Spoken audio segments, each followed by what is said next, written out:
Participer à la Fashion Week, un rêve d'enfant pour cette jeune Bretonne débarquée à Paris il y a 1 an et demi. À 19 ans, encore étudiante, Loé a apporté sa petite touche à l'un des défilés les plus prestigieux. C'est toi qui as fait ça? Tu es tellement douée! Je peux t'embrasser? Je suis flattée de porter ça. Apprentie chez Dior en CAP couture, elle a travaillé sur 2 tenues, dont cette robe à plis en soie sauvage. La mannequin la confond presque avec la styliste de chez Dior, alors qu'elle n'a fait que broder des boutons. Là, du coup, en fait, voilà, elles sont là, les boutonnières. Tout du long, il y a eu les petites brides. Mais quand c'est comme ça, on ne distingue pas, en fait. Quand elle va marcher, on va penser que c'est à peine fermé. Des tenues qui vont être présentées à un parterre de VIP. Catherine Deneuve, Anna Wintour, la papesse de la mode, et Carla Bruni. Loé, elle, rejoint ses collègues d'atelier pour suivre le défilé devant un écran télé. Ça commence. Au total, 60 looks. Inspiration Joséphine Baker. Ça, c'est super cool. Ah, c'est la robe. Ah, c'est beau. Elle est trop belle, celle-là. La fameuse robe sur laquelle Loé a réalisé les boutonnières invisibles. Juste après, il y a ma jupe. Cette jupe, elle l'a entièrement confectionnée. Je réalise pas presque. Ça fait trop bizarre, en fait, de se dire que ça passe devant tout le monde et que tout le monde pourra voir se défiler. Et puis que, voilà, j'y ai participé, que j'aurais fait une pièce. Enfin, c'est super, quoi. Franchement, ça fait trop plaisir. Une place dans la cour des grands que Loé doit à son école. L'IFM, l'Institut français de la mode. Un campus de 8000 m² quai d'Austerlitz, en plein cœur de Paris. Créé en 2019, l'établissement ambitionne de devenir la meilleure école de mode au monde. 1200 élèves, du CAP au Master 2, dont 41% venus de l'étranger. Les petites mains, comme Loé, mais aussi les Karl Lagerfeld de demain. Mon rêve pour cette silhouette, ça serait de la faire porter par Ariel Dombal. Avec à disposition des technologies dernier cri. Une école hyper sélective à 13 000 € l'année, mais qui peut ouvrir les portes des plus grandes maisons. Sidney Toledano qui dirige les marques de LVMH Fashion Group. 6 mois après leur sortie de l'école, 9 étudiants sur 10 trouvent un emploi.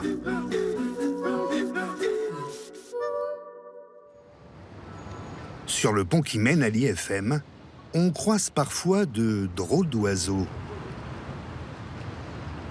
Carla, 27 ans, termine son Master 2 en Fashion Design. C'est du tissu, une tenue, des dessins, un sketchbook, c'est un carnet de recherche et tout plein d'outils. Voilà. Et tu te déplaces toujours comme ça? Ouais, je galère. Cette Parisienne s'est longtemps cherchée. École de graphisme, stage dans la pub, première école de mode, avant d'accéder au Graal. Elle a été prise directement en master sur entretien et présentation d'un portfolio. Moins de 20% des dossiers sont retenus. Je vais terminer les finitions comme ça, c'est fait. L'an dernier, elle avait 21 heures de cours par semaine, réparties sur 3 jours. Cette année, toute son énergie est dédiée à la collection qu'elle doit créer de toutes pièces. En 5 mois, comme les pros. C'est son épreuve de fin d'études. Ouais, peut-être qu'on faudrait la remonter un petit peu, non? En fait, j'ai peur qu'elle soit trop serrée dans l'emmanchure. Faut vraiment qu'elle soit à l'aise, donc je l'ai... Carla présentera cette collection lors d'un défilé devant les recruteurs des grandes maisons. Mais à 1 mois du show, elle vient seulement d'attaquer son 4e look sur les 6 qu'elle doit créer. Je suis un peu stressée parce que je me rends compte qu'il y a plus de choses à faire que ce que je pensais. Dans la dernière ligne droite avant le défilé, Bonne soirée. Carla travaille à l'école tous les soirs jusqu'à minuit. Et quand elle rentre chez elle, elle n'en a pas fini avec la couture. Dans son 18 mètres carrés, meublé, mode. Du coup, bienvenue dans mon appartement slash atelier de couture. Mon petit rituel, évidemment, c'est de... Sinon, je peux pas travailler s'il y a mon lit qui est ouvert, parce que ça me donne trop envie de me reposer. Du coup, je le plie. C'est le premier truc que je fais. Mais je fais quand même une petite pause sur le canapé, 30 minutes, le temps de manger un petit truc et tout. Son père, juriste, et sa mère, cardiologue, financent ses besoins du quotidien. Le studio qu'elle habite est un héritage de sa grand-mère. En fait, j'essaie de le bouger un peu dans tous les sens pour créer des irrégularités. Mais elle a quand même dû emprunter 30 000 € pour payer ses 2 années de master C'est trop beau, hein, j'adore. et anticiper une énorme dépense, l'achat de tissus. Je me suis pris, pour être large, 7 000 pour la collection, mais je sais que ça va pas suffire. Après, il faut dire que mes matières coûtent très cher, je fais que des choses en soie. Bon, comme je fais des trucs super longs, interminables, il me faut je sais pas combien de mètres à chaque fois. Après, je me dis que ça ramène des investissements pour, sur le long terme. C'est ce qui va ce qui me permet de faire des beaux projets, de rendre mes rêves possibles, on va dire, pour ensuite être sûre de montrer mon travail aux professionnels et trouver un travail après. J'essaie de le voir comme ça. Je suis fatiguée, là, j'arrive même plus à voir mon aiguille. Oh, c'est chaud. Carla n'a dormi que 6 heures ces 4 derniers jours, espérant être prête pour le fameux défilé.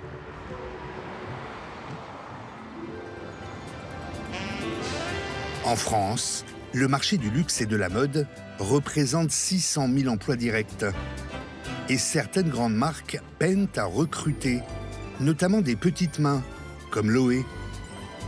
Les frais de scolarité de la jeune Bretonne sont pris en charge par Dior, où elle est en apprentissage. Son lieu de travail, la grande avenue de la mode à Paris, au numéro 30, l'adresse historique où a été fondée la maison en 1946. C'est là que Christian Dior a lancé son atelier en fait. Donc c'est le départ de tout ici, en quelque sorte. Et quelle chance d'être ici quoi, parce que c'était vraiment un rêve et voilà quoi, c'est devenu réalité. Donc c'est super. Loé est en alternance, 15 jours à l'école, 4 mois chez Dior. Elle travaille dans l'atelier d'où sortent tous les modèles sur mesure de la marque, mais aussi les robes haute couture destinées au défilé. Là du coup je commence à fondre la boutonnière. C'est un peu l'étape délicate, il y a toujours le petit stress. L'étape de couper, c'est toujours l'étape où c'est irrécupérable, quoi. Il y a des choses où on peut défaire, et là, quand on coupe, faut que ce soit au bon endroit, quoi.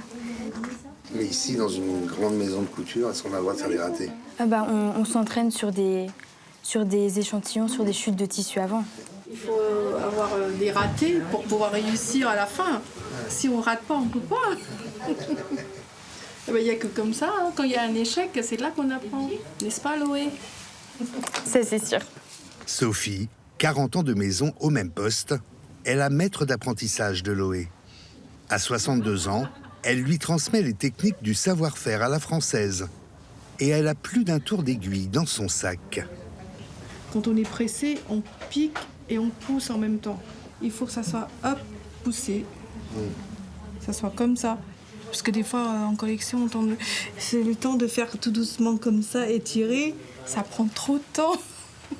Donc, il faut y aller très vite, quoi. Comme ça. Vous voyez? C'est comme ça qu'on apprend. Oui, sans le fil. Vous voyez, comme ça. Sophie et 2 autres de ses collègues vont bientôt partir à la retraite. Et la relève n'est pas assurée. Bah, c'est-à-dire que là, il faut le former. C'est pas en 2 ans qu'on arrive à former vraiment une petite jeune comme ça, parce qu'il faut quand même du temps, quoi. Parce que des fois, il y a des choses que, par exemple, des vestes et tout, c'est pas en 2 ans qu'on fait une veste. Vous voyez, même moi, 40 ans dans la maison, j'apprends tous les jours. En tant qu'apprentie, Loé est payée 900 € net par mois, 2 fois plus pendant le rush des défilés. Une fois embauchée, elle peut espérer débuter à 1 600 €. Pas de quoi se payer les robes qu'elle confectionne.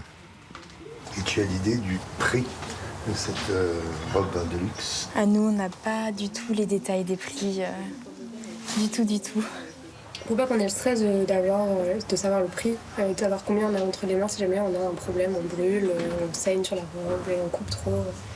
Au moins, on travaille l'esprit tranquille. Les prix sont les secrets les mieux gardés. Certaines robes peuvent dépasser les 100 000 €.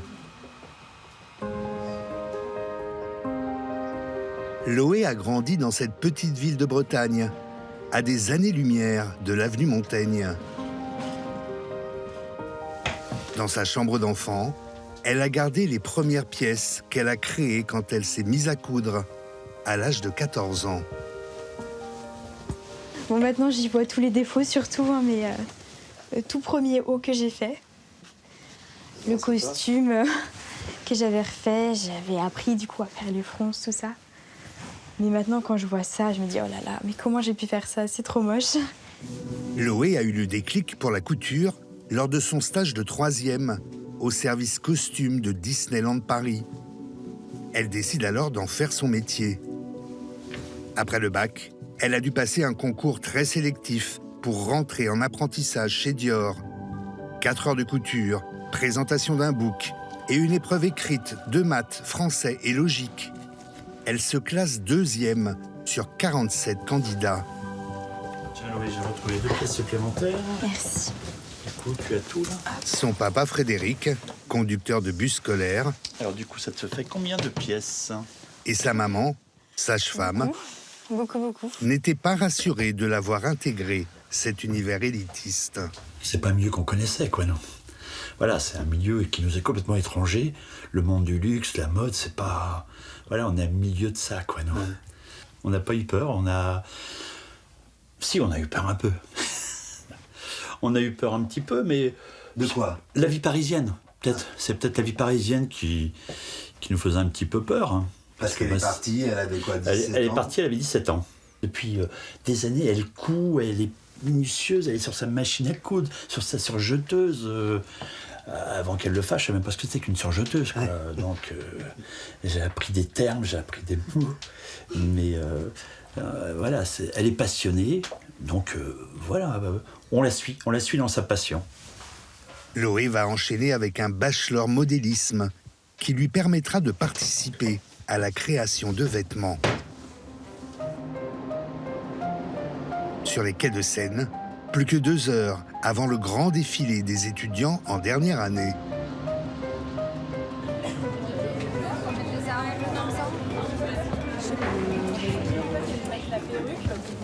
Vous êtes prêts? Juste une seconde. Ah oui, les chaussures. Carla, avec sa fameuse robe sirène, fait partie des 25 étudiants sur 118 retenus pour présenter leur collection. Je vais venir, en vrai. Désolée, on m'appelle. Elle a passé 150 heures sur sa tenue. Derniers ajustements avant le shooting photo. Comme ça. Pour marcher, ça va? Ok, trop bien. Tu marches pas dessus? Non, ça va. Ok. T'es trop belle. Oh là là, j'arrive pas à me... Je réalise pas. Pardon. Les clichés seront envoyés à la Bible de la mode, le site de Vogue, qui publie toutes les photos des Fashion Week. C'est la présentation de mon travail au monde. Et au monde, cette règle, c'est énorme, mais peut-être pas le monde entier. Mais ouais, ça me permet de me faire repérer et puis de parler de mon travail, tout simplement. Voilà. Carla a demandé à des amis de jouer les mannequins. Une seule de ses modèles est professionnelle, mais elle a accepté de défiler gratuitement. Carla a tout de même dû lui payer ses billets de train pour venir de Marseille. Ah oui, quand même. Tu veux que j'aille le chercher? 30 minutes avant le show, l'étudiante va craquer.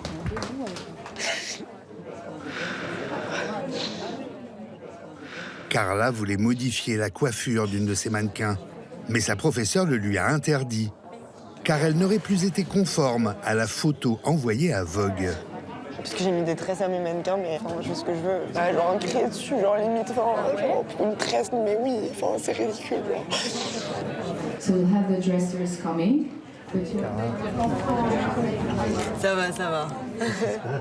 Bah non, rien, un peu le stress, la pression, mais ça va aller. Je suis très sensible, donc c'est normal. J'expose un peu, je relâche tout, mais ça va. 16h, début du défilé. 150 looks s'enchaînent sur le podium. Des tenues souvent extravagantes, qui ne sont pas faites pour être portées, ni vendues. Ce qu'on demande aux étudiants, se lâcher. Dans la salle, un parterre de gens qui comptent.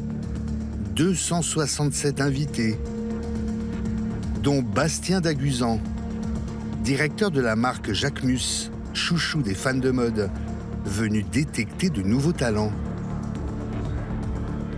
Tendance du moment, la question du genre. Beaucoup de ces apprentis designers effacent les frontières entre masculin et féminin. En coulisses, Carla ne voit que les défauts de ses tenues. Voilà, un énorme trou sur les mecs. Après la silhouette sirène, elle présente cette robe de mariée pour femme ronde. 34 de taille, 42 de hanche. À peine le show terminé, les pontes des grandes maisons font déjà leur marché, guidées par le directeur de l'école, Xavier Romatet. Voilà une étudiante Maï qui a fait un travail remarquable. Sidney Toledano qui dirige les marques de LVMH Fashion Group. Delphine qui dirige Schiaparelli. Bonjour, Tu as Nadia qui dirige Paco Rabanne. Bonjour, enchantée. Bastien Daguzan de chez Jacquemus, lui, a été séduit par la robe sirène de Carla. Bonjour, tiens, enchanté, ravi. Carla, enchantée. Bastien de chez Jacquemus. Et dites-nous en plus sur la technique, qu'est-ce que c'est que, en fait, on a l'impression qu'il y a une transparence qui est mêlée à un travail. Je ne sais pas ce qu'est la matière, j'arrive pas à définir. Ah, c'est la soie crêpée, ouais. Vous qui dirigez une grande marque, qu'est-ce que vous pouvez leur offrir? Concrètement, oui, en effet, il y a des stages, il y a des opportunités aussi de création. On fait par exemple des sortes de workshops où en fait la marque donne un thème. Vous êtes vraiment avec nos limites, quoi. Il n'y a pas de limite. Donc ça permet de challenger aussi des écosystèmes qui sont parfois un peu fermés. Vous venez piquer les idées en fait, c'est ça? Ouais, on vient en tout cas, on voit de la liberté, de la création et ça c'est intéressant. Ses proches aussi sont venus l'applaudir. Son amoureux, ingénieur urbaniste. Et ses parents. Depuis ce défilé, Carla a été prise en stage pour 6 mois par la marque suédoise de prêt-à-porter Acne. Je réalise pas du tout là. La jeune styliste rêve de créer sa propre marque d'ici 3 ans. Je réalise pas. C'était délicat.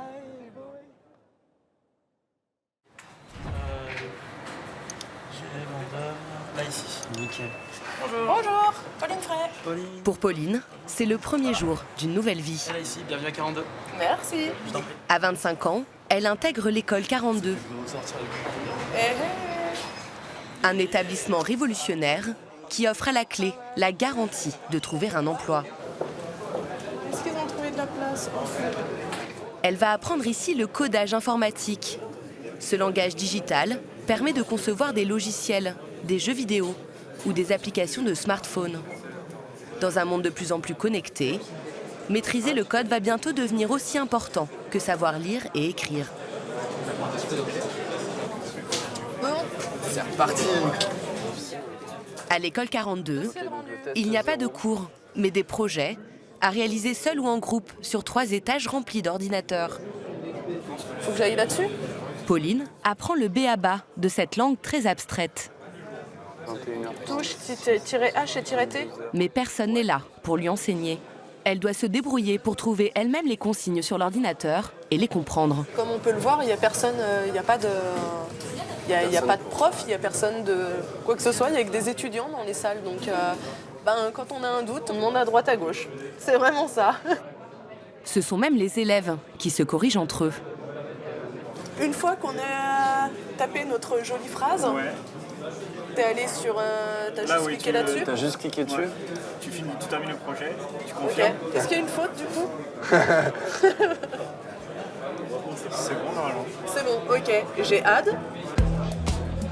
Pas besoin de diplôme pour intégrer cette école peu académique, totalement gratuite. Il suffit d'avoir moins de 30 ans et de réussir le mois de sélection intensif à base de tests de logique, surnommé la piscine. 50 000 postulants au départ, 900 admis à l'arrivée, 40% d'entre eux n'ont pas le bac.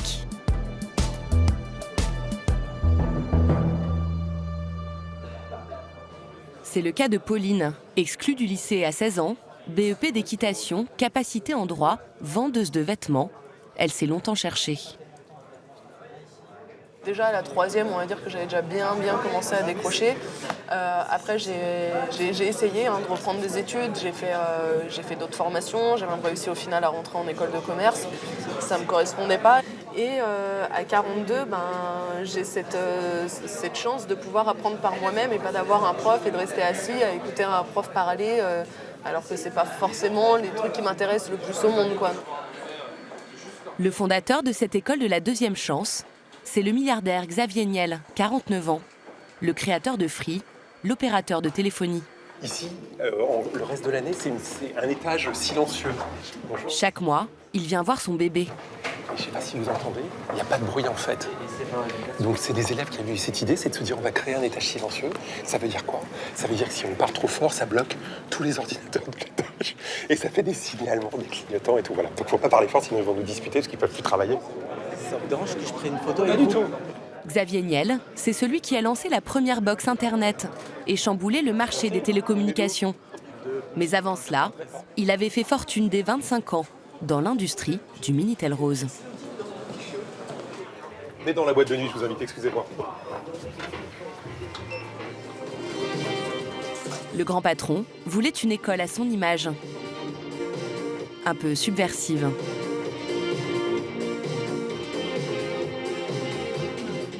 Lui qui n'a jamais fait d'études supérieures va investir 100 millions d'euros dans l'école. Ça va? Bonjour. Ça va? Enchantée, Pauline. Xavier, ça va? Ouais, ça va. Pas trop dur? Non. Qu'est-ce que vous faisiez avant? J'étais vendeuse en prêt-à-porter. C'est bizarre de passer de vendeuse de prêt-à-porter à développeuse web, non? Ouais, c'est ma mère qui m'a dit un jour, pourquoi tu ferais pas un truc dans l'informatique, t'es toujours sur ton PC. Le milliardaire veut transformer tous ces jeunes au parcours atypique en futurs génies de l'informatique. C'est un petit changement.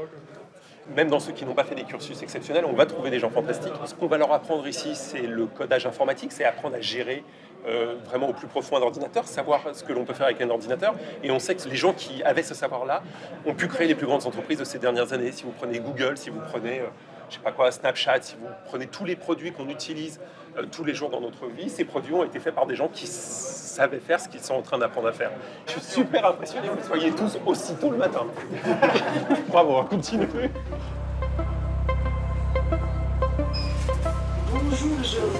L'école de Xavier Niel n'est pas la seule en France à former des informaticiens, mais c'est la seule qui est calquée sur le fonctionnement des startups américaines. Pas d'emploi du temps imposé et un lieu de vie qui se veut cool. Tout est fait pour abolir les frontières entre loisirs et temps de travail. Minute, on continue. Ah bon? Allez.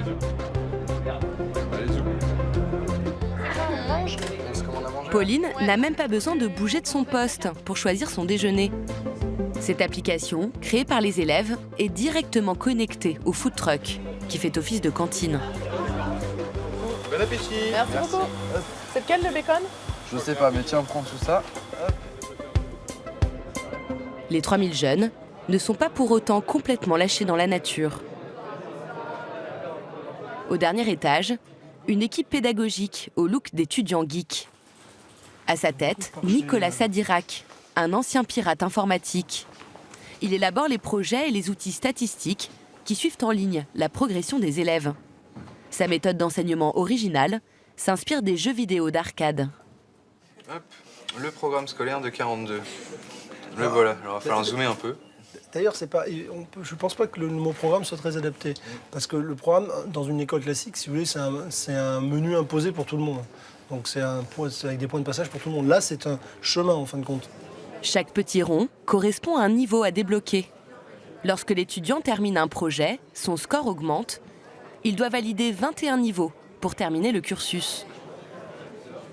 En informatique, aujourd'hui, on cherche des gens qui vont être capables non pas simplement de faire ce qu'on leur dit, mais d'être acteurs et force de proposition, créatifs, innovants. La scolarité dure en moyenne 3 ans, mais l'étudiant peut prendre beaucoup plus de temps s'il le souhaite pour terminer sa formation. Cette autonomie, c'est ce que Pauline n'avait jamais trouvé dans le système scolaire classique. Elle a hâte de raconter sa rentrée à ses parents, qui vivent dans l'Ain. Ça va? Oui. Son père, Bernard, tient un centre équestre. Ça va, bonne route? Ouais, Chantal, sa mère, est infirmière. Ils sont soulagés que leur fille ait intégré une école qui lui corresponde. Super. Alors c'est champagne pour fêter la rentrée. Santé. À l'appartement, à l'école. Pourtant, au début, Chantal était inquiète, car l'école 42 ne délivre pas de diplôme reconnu par l'État. Tous les PC et 2 ans dans une formation non diplômante, je me suis dit oups. Voilà. Et en fait, on a vu très rapidement qu'ils étaient débauchés du travail, etc. Et on a été très vite rassurés. Et 42, voilà, il y a une notoriété depuis maintenant quelques années où on sait que le diplôme n'est pas important. C'est l'école qui est importante, quoi. Je leur dis depuis des années que dès que j'aurai gagné un peu d'argent, je vais mettre un peu d'argent de côté pour leur payer un voyage de rêve. Donc voilà, c'est aussi pour eux parce qu'ils m'ont soutenu. C'est le tour du monde qu'on veut. C'est embêtant. Ben écoute, je vous payerai un tour du monde, il n'y a pas de problème. Pendant les vacances, Pauline continuera à monter son cheval, sa passion. Mais c'est désormais à une carrière de programmatrice informatique qu'elle se destine. Voilà.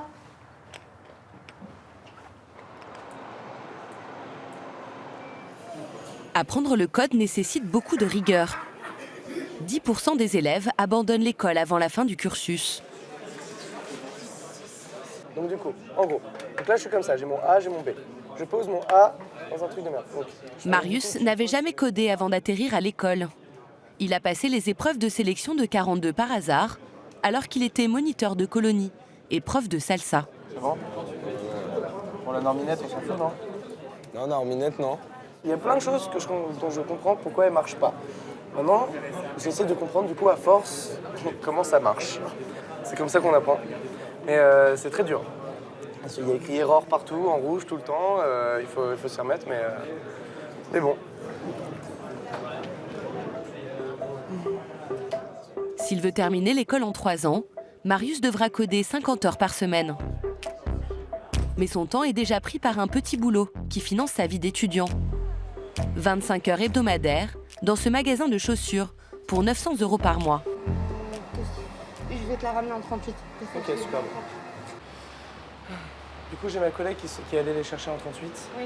Donc, elle revient tout de suite. Comme l'école 42 n'est pas reconnue par l'État, les élèves n'ont droit à aucune bourse. L'ancien prof de salsa a trouvé ce studio de 17 mètres carrés pour un loyer de 600 €, payé par ses parents.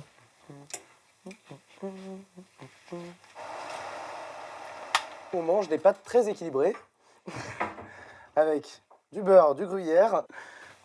Mais à 20 ans, l'autonomie et la liberté totale offerte par l'école 42 lui font un peu peur. Le fait d'avoir personne qui nous pousse, d'avoir personne qui surveille les horaires où on doit aller en cours, d'avoir personne qui surveille la quantité de travail qu'on fournit, c'est le plus grand piège à soirée du monde. Parce que du coup, la tentation est super forte de sortir tous les soirs et il faut surtout pas se faire avoir par ça, quoi. Pour Pour ne pas être tenté de sortir, Marius retourne coder après le dîner. Car l'école 42 est ouverte 7 jours sur 7, 24 heures sur 24. Il est minuit, une cinquantaine d'étudiants sont encore devant leur écran. La passion du code leur fait perdre complètement la notion du temps.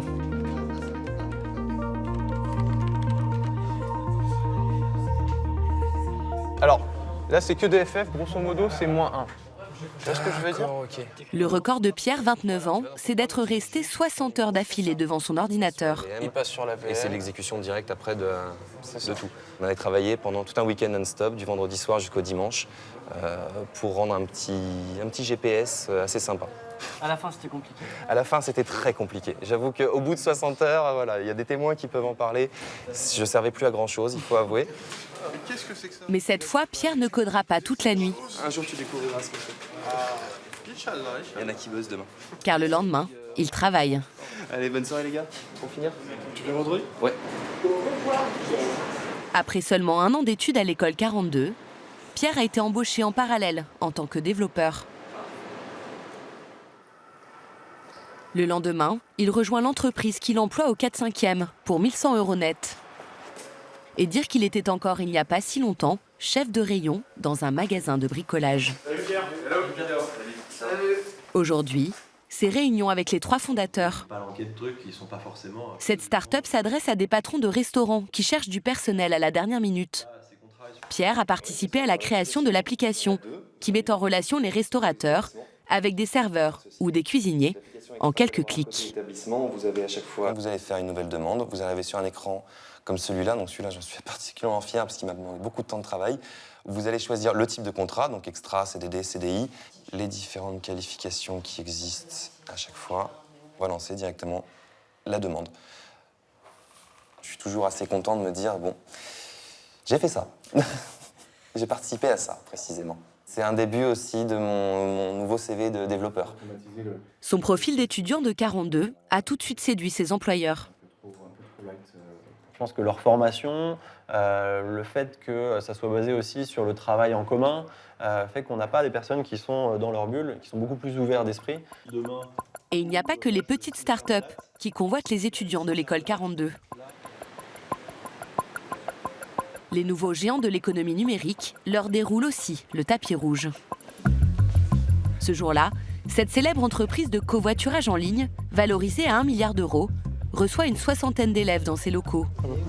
Elle a non pas des stages, mais des emplois stables à leur proposer, car le secteur connaît une pénurie de main-d'œuvre. Donc vous pouvez regarder notre site avec toutes les offres qui sont à pourvoir. Donc aujourd'hui, on en a une 50aine en ligne. Merci, à tout de suite. Ouais, très bien. Ouais, Opération séduction avec petit cadeau. Avec nos valeurs, d'accord, bien sûr. Done is better than perfect. Ok. Très bien. Profitez d'une part de pizza tant qu'elles sont chaudes. Et buffet à volonté. L'entreprise de covoiturage a aussi mobilisé Gaël, ancien étudiant de l'école 42, pour jouer les recruteurs. À la fin de son cursus, il a été embauché ici directement en CDI, sans même passer par un stage. Voilà. Je me suis dit, tiens, je vais postuler. Ça fonctionne. Ah oui, ça marche en fait, d'accord. Les 200 étudiants qui ont déjà terminé l'école 42 ont tous trouvé un emploi, avec un salaire de 3 500 € bruts en moyenne.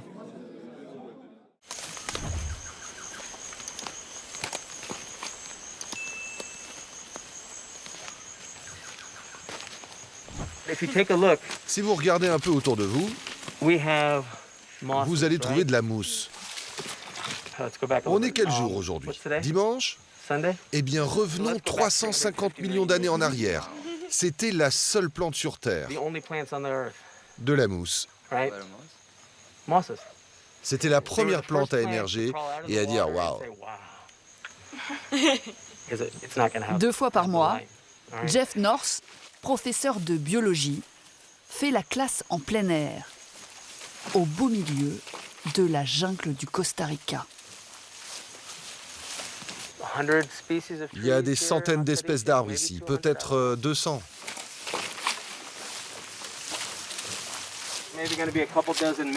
Un paradis vert, pour biologiste en herbe. Regardez la taille de la feuille par rapport à la fourmi. Elle est 7 fois plus petite? Je ne sais pas. Mais je pense que c'est beaucoup plus. C'est peut-être 100 fois plus. 4 heures de travaux pratiques de SVT, mais avec option poésie. En général, je dis à mes jeunes, allez dehors, prenez du temps pour vous, regardez les nuages, méditez, et quand vous allez vous relaxer, vous allez sentir des choses que vous ne voyez pas en temps normal. Allez, prenez ça, un chacun, c'est mon poème préféré. Une pédagogie étonnante, voire déstabilisante, pour des élèves originaires du monde entier. Parmi eux, Gabriela, 16 ans, une franco-espagnole qui jusque-là n'avait connu que les salles de classe. C'est du jamais vu, quoi. Moi, je m'y attendais pas du tout. Je me disais, bon, c'est une nouvelle école, on s'assoit en cours, on écoute le prof, etc. Je me retrouve dans un nouveau campus, en pleine nature, à lire un poème et à respirer. Qui aurait dit que j'aurais pu faire ça il y a quelques mois? C'est vraiment un grand changement. Ces jeunes, âgés de 16 à 19 ans, ont quitté leur famille et leur pays pour vivre une expérience unique. Finir leurs études secondaires à UWC, United World College. Un réseau de 18 lycées internationaux répartis sur 4 continents. Celui basé à San José, la capitale du Costa Rica, accueille 180 élèves sur un campus digne d'une université américaine.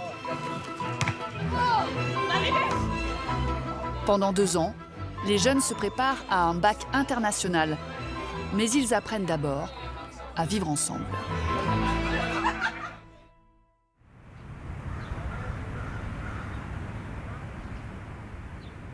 Les élèves sont tous internes. Dans ce bâtiment, Gabriela, la franco-espagnole, cohabite avec 17 autres filles. Elle a grandi à Bruxelles. Il y a 3 mois, elle a quitté l'Europe et sa famille pour intégrer la première année de l'école. On est tout au même bateau, en fait. Donc, on s'entraide. Et finalement, on est quand même... Des Français, on est 8, je crois. Et après, aux francophones, on est un grand groupe, on est presque 25. Toutes les semaines, les élèves de chaque continent sont mis à contribution. J'aurais dû un peu plus de voir. À tour de rôle, ils doivent concocter leur spécialité locale. Dans quelques heures, vers 4 heures, on a le marché européen. Chacun apportera quelque chose de son pays. Et nous, on a choisi de faire des crêpes. Et ça vous manque la nourriture française? Ouais. Alors ça me manque tellement. Vraiment, la nourriture française en général, ça me manque énormément. Mais c'est super de pouvoir découvrir une nouvelle culture, goûter de nouvelles choses. Ici, il fait rarement moins de 25 degrés. Tous les repas se prennent en plein air. Pendant la préparation des crêpes, les autres Européens installent le buffet. Chacun affiche ses couleurs. Nous, on représente la Belgique.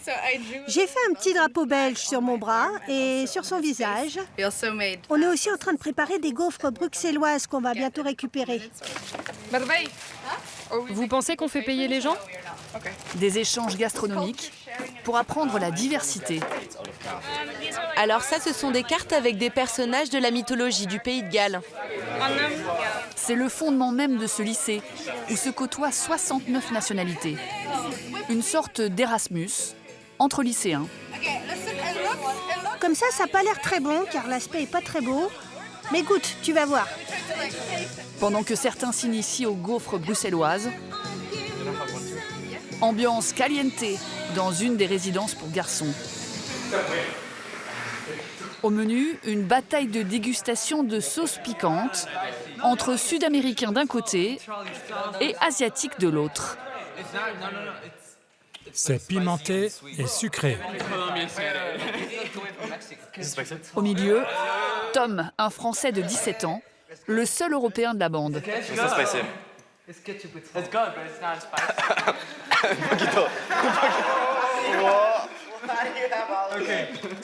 Comme l'alcool est interdit sur le campus, les shots de tequila ont été remplacés par des shots de piment. Moi aussi. Ça, c'est la technique des Sud-Américains. Par en haut, en bas, au centre et dedans. Sour.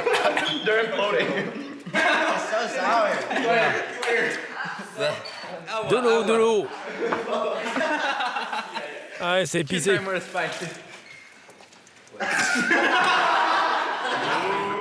Le campus compte 8 maisons qui regroupent chacune une vingtaine d'élèves. Nous, on est les sexy, parce que c'est notre philosophie.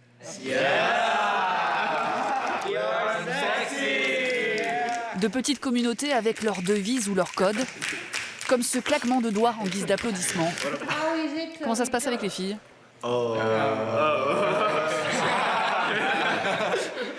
J'en ai plein. Non, je rigole. Je suis arrivé il y a une semaine ici. Donc voilà, bienvenue. Tom partage cette chambre de 20 mètres carrés avec un autre camarade, originaire de la Barbade. Bah ça c'est mon lit. Ça c'est le lit de Joe. Ça c'est un tableau qu'on a avec Joe et généralement les gens qui viennent dans notre chambre leur demandent de marquer un petit mot, marquer leur prénom, etc. juste pour... parce qu'on aime bien. Ça a l'air un peu plus vivante. Père informaticien, mère assistante technique, Tom vient du Vaucluse. Il a quitté la France à la fin de sa première. C'est mon livre d'économie. C'est sa deuxième année au Costa Rica. Il reconnaît avoir eu un peu de mal à s'adapter au système éducatif, où tous les cours sont dispensés en anglais. Au début, c'était hyper compliqué parce que j'avais étudié économie en France. Il y avait plein de concepts que je connaissais en économie, économie d'échelle, etc. Mais je les connaissais en français. Et ça fait qu'à chaque fois dans les examens, je traduisais mot pour mot parce que j'arrivais pas à retenir ça en anglais. Et du coup, je ferais un petit peu mes examens et mes contrôles parce que j'avais du mal à penser en anglais et à vraiment les apprendre. Maintenant, c'est l'inverse. Je connais vraiment tous les concepts d'économie en anglais et je serais incapable de les traduire en français. À la fin de l'année scolaire, Tom passera les épreuves du bac international. Un diplôme pour lequel il doit aussi préparer un mémoire d'une quinzaine de pages.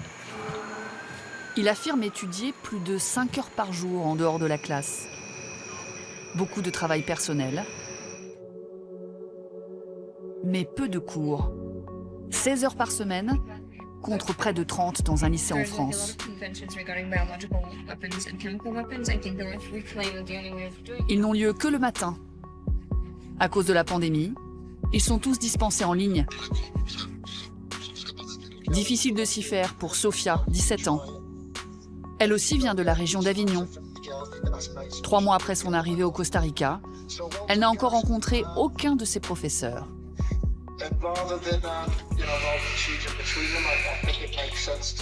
Qu'est-ce que j'ai hâte de reprendre en présentiel parce que c'est dur, c'est super dur. J'ai hâte, déjà que c'était beaucoup de changements d'un coup en fait. Le fait d'avoir en plus cet obstacle des cours en ligne, de ne pas pouvoir rencontrer la personne en face de toi qui te fait le cours, très très difficile. Ouais. Gabriela, la franco-espagnole, préfère, elle, voir le bon côté des choses. Désormais, elle peut bronzer pendant les heures de cours.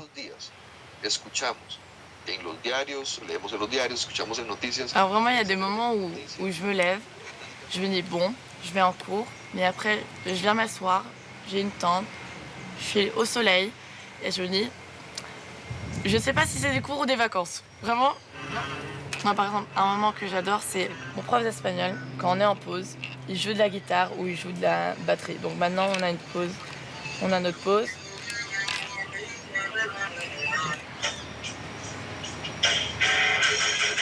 En Belgique, on va pas se retrouver avec un prof qui, pendant la pause, va nous jouer de la guitare, quoi.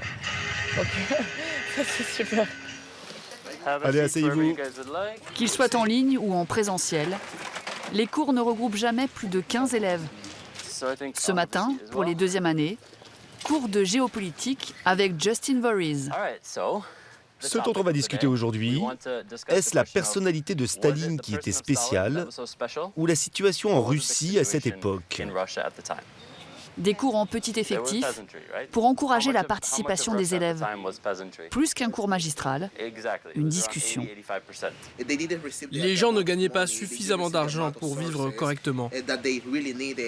Ok, donc il y avait une instabilité économique.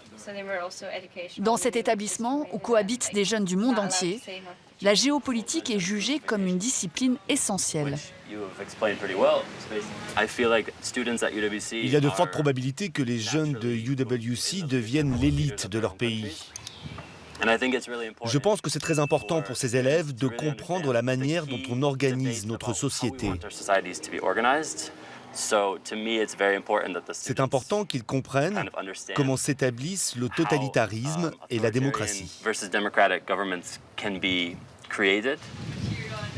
Le lycée compte 23 professeurs, des costariciens, des Américains, des Russes ou des Anglais.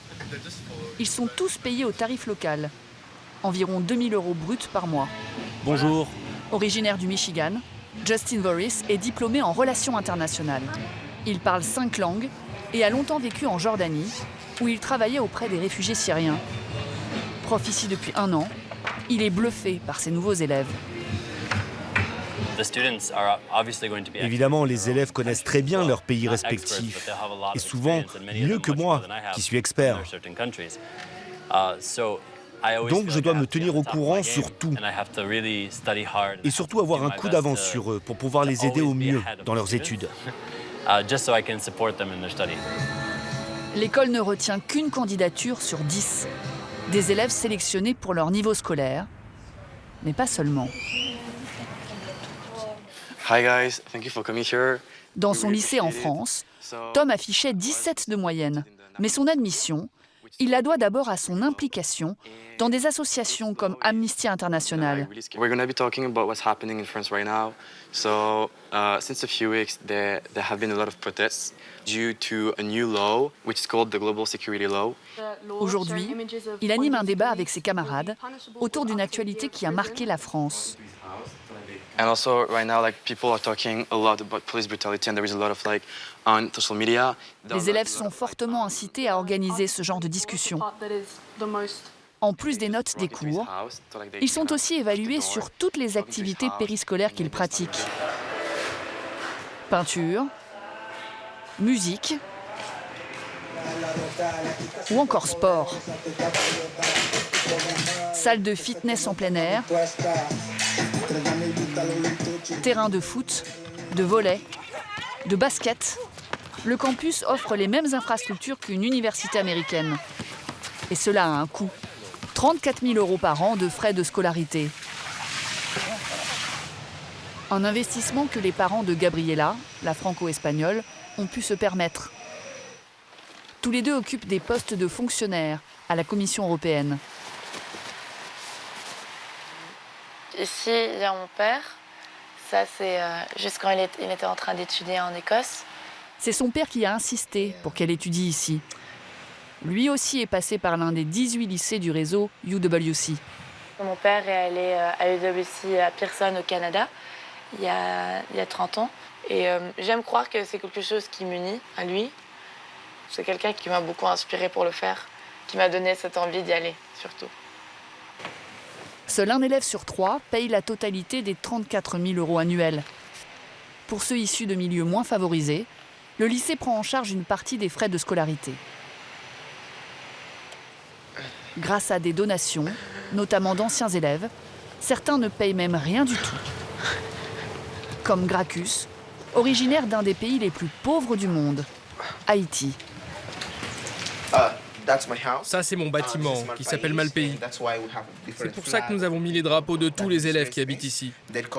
On surnomme notre groupe les sociaux, parce qu'on aime bien sympathiser avec tout le monde sur le campus. Bon, là, je vais dans ma chambre. Ce jeune homme de 20 ans a intégré le lycée il y a 1 an et demi. À son arrivée, il ne parlait pas un mot d'anglais. Ça, c'est moi. Les élèves m'ont fait ce portrait pour mon anniversaire. Et ils m'ont écrit des messages dans toutes les langues. Sur cette photo, c'est ma maman, une vraie bosseuse. Ce fils de coiffeuse n'avait jamais entendu parler de UWC. Il doit sa sélection à son implication dans une association qui prenait en charge sa scolarité en Haïti.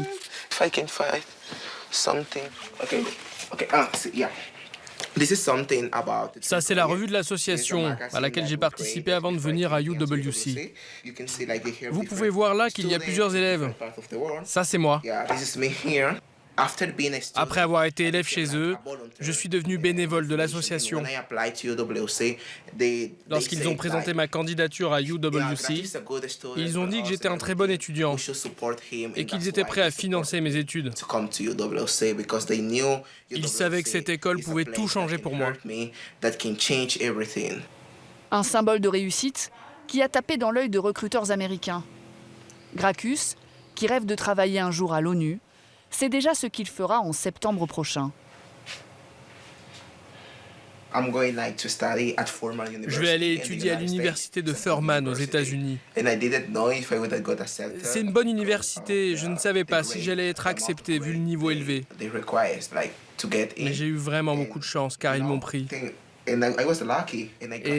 j'y vais l'année prochaine. Comme lui, plus d'un tiers des élèves du lycée sont admis dans des universités américaines après leur bac international. L'établissement ouvre de belles perspectives. Mais il y a un prix à payer. Vivre loin de ses parents pendant des mois. Une expérience douloureuse pour Sophia, la Française. C'est quoi comme thé? Ok. Ah, tu vas me montrer comment on fait. Pour soigner le mal du pays des élèves, dans chaque maison, il y a une nounou, comme Carlina. Like this afternoon, I have to do so many assignments. Je comprends que ça soit stressant. Oh yeah, and after I have a teamwork to do for tomorrow. Je ne sais pas vraiment définir ma relation avec Sophia.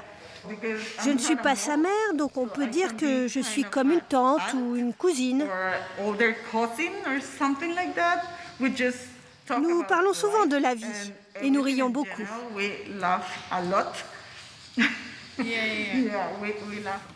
Un éloignement difficile à vivre, d'autant que la plupart des élèves ne rentrent pas voir leurs parents pendant les vacances.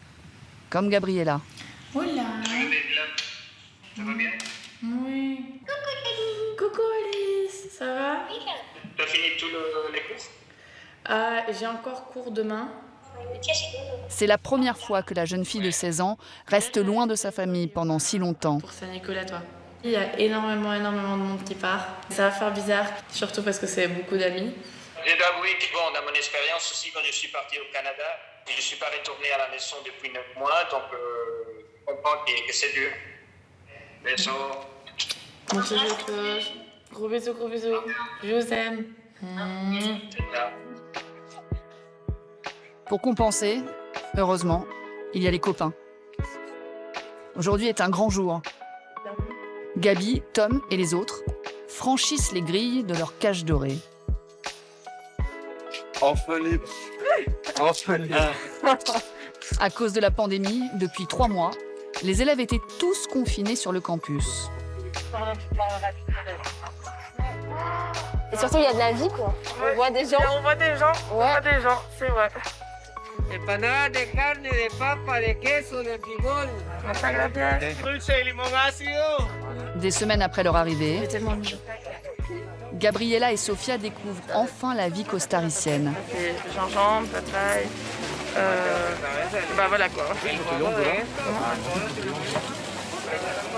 Là, c'est vraiment ma première fois dans le marché de cette ville. Du coup, ça fait vraiment chaud au cœur de enfin pouvoir faire partie de la vie locale. Une première sortie retardée pour les élèves et une soirée d'intégration qui a lieu 3 mois après la rentrée. Let's go, Varsity! Let's go! Let's go, Varsity! Même si leur scolarité a été perturbée par la pandémie, Sophia, Gabriella, Tom et les autres espèrent réussir aussi bien que leurs prédécesseurs. En 50 ans d'existence, le réseau de lycées internationaux UWC a formé entre autres un astronaute, des ministres et des chefs d'État.